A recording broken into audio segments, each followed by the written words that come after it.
When we look at the traditional networking elements such as switches and routers and try to see their role of control plane, we see that they serve a variety of goals. Foremost is the routing. Here, they may perform a variety of distributed routing algorithms. For example, it could be link state or distance vector algorithms that we can configure, and the routers would interact and build the routing tables. Second, they provide the mechanisms for traffic isolation by means of configuring the access control lists or setting up of the virtual LAN IDs, or even could provide the firewall functionalities to drop specific set of flows.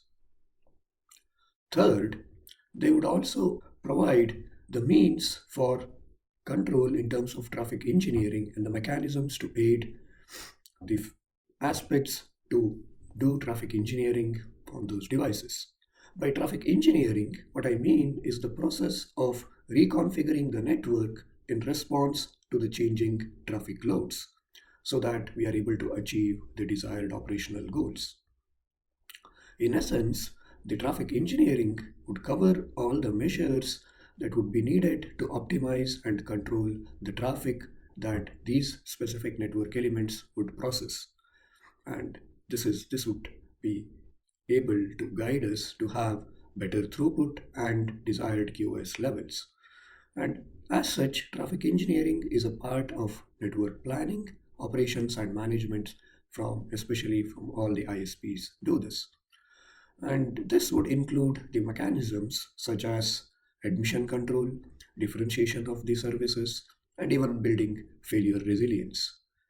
You might have heard about the MPLS, it's multi-protocol label switching, and also you would have learned in your undergrad about how you set the weights for each of the links in order to meet specific aspects of what links need to be considered when you want to route. That's done through the adjusting of the weights. So we can see that the current state of the control plane is quite complex with rich set of mechanisms, but no abstractions as such. Hence, the apt question would be to see if we should apply the abstractions, then what kind of abstractions should we be applying for the control plane? To do this, let us look at the key challenges with respect to the control and management of these network elements. One, we already outlined that there is a lack of abstractions that would enable us to build the right means to interact and facilitate the services. But second, when we look at this abstractions, we also have to think of, okay, why abstractions? In essence, what the abstractions would allow us is to preserve the core essential characteristics of a device and take out the unwanted complexities that we may have to deal when we are trying to configure and manage these specific devices. What this means is, from a network operator's perspective, if we think, what we would need is not how we should be able to update, but understand that we should be able to express our intents in very simple form.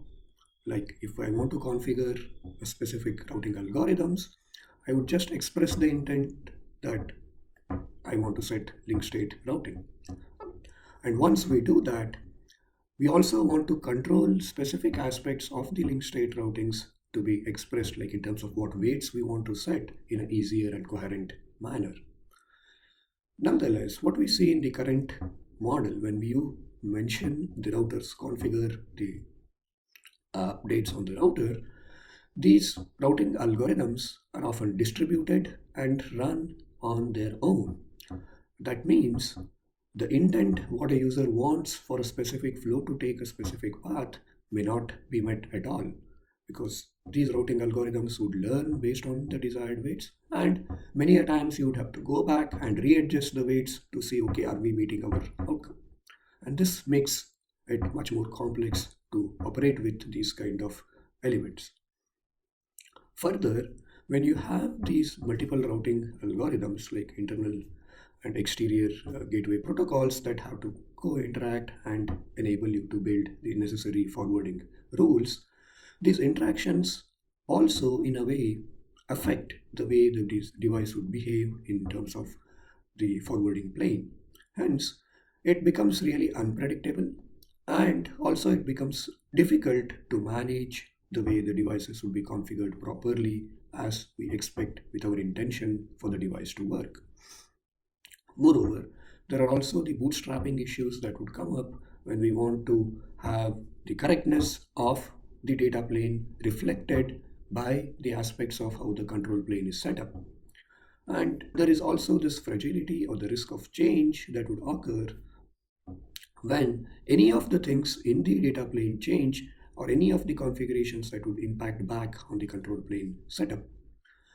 All in all, what we see is that this control plane management is more or less what is driven completely by what the vendors would provide to us, and has become an impasse in terms of what we can do the innovations here.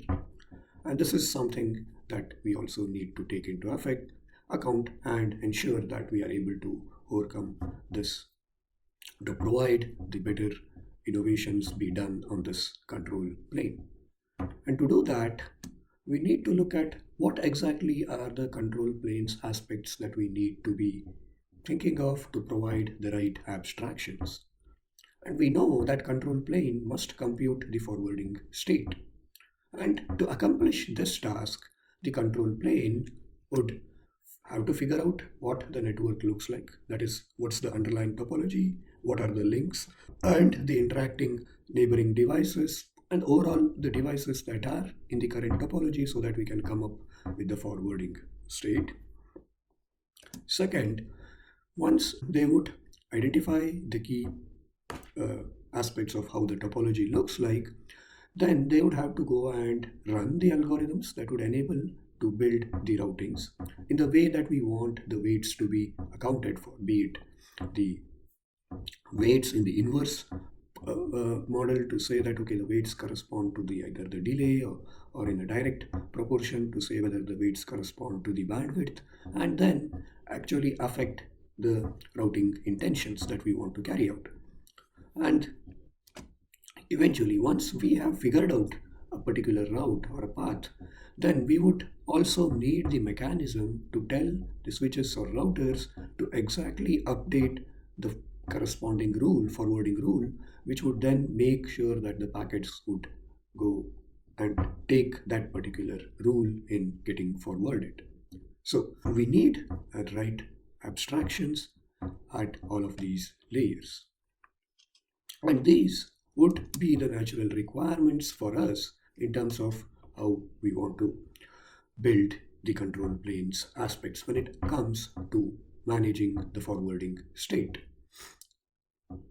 And if we have to do this, we need to look at what are the wanted aspects here.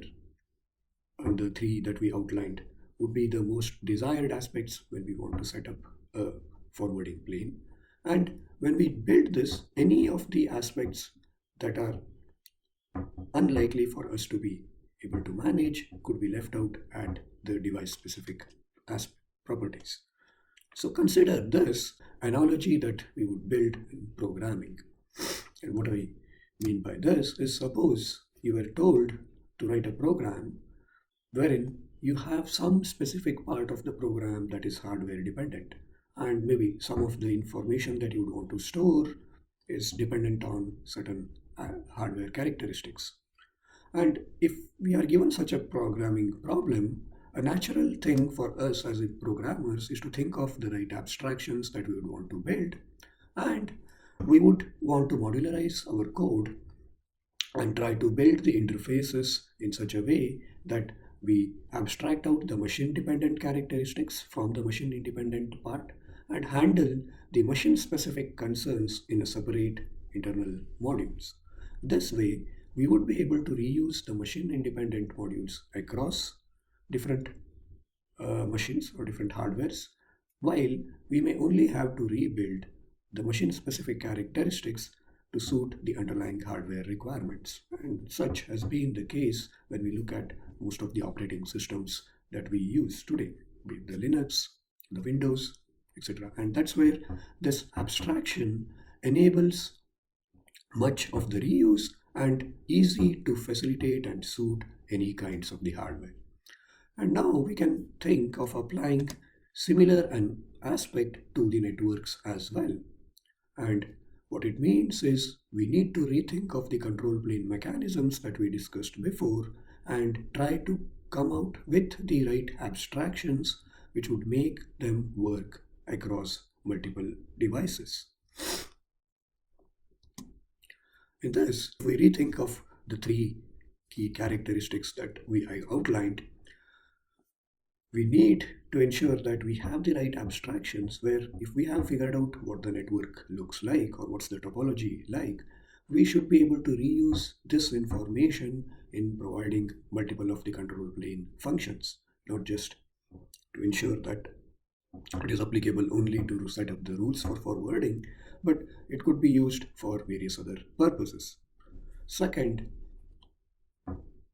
if we write the set of interfaces which would say how to configure the forwarding state in a very generalized fashion, then this can be adapted to any of the hardwares to suit how the actual configuration of the forwarding would be done.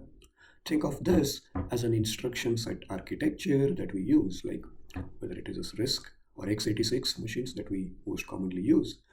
Once we define the instruction set, these can be adapted and underlying microarchitecture at that time or the computer organization really doesn't matter. That would operate the way the hardware would try to use.